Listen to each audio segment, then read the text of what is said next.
Tonight, Governor Haslam faces one of the biggest tests of his administration, and how he tackles the state budget will affect you. Right now, tax collections are coming in lower than expected. And as Fox 17's John Dunn shows us, unless that changes and fast, that means budget cuts.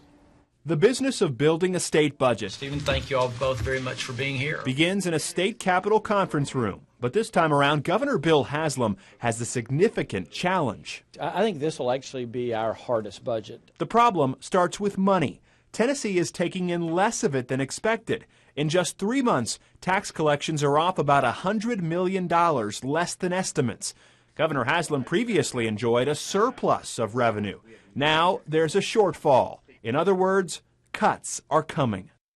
I think it'll just make our decisions all that much harder. It's not usually deciding between good things and bad things. It's good things and other good things. There are 2 areas where extra money must be spent.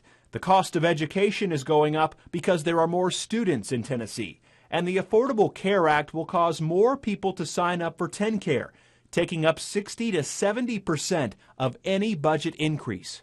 And right now we can look at a real issue and say how much of our budget is driven by Medicaid. Tennessee's health department is also worried about the effects of the Affordable Care Act. I feel like we're kind of standing in a canoe, and we don't want to make any sudden movements. The governor has asked department heads to consider how a 5% cut would affect operations.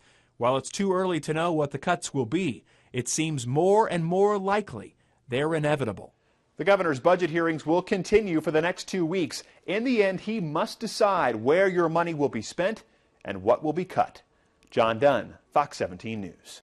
The State Department of Education is asking for an extra $57 million next year, and that doesn't include money for a teacher pay raise, which the governor has said will be a priority for the administration.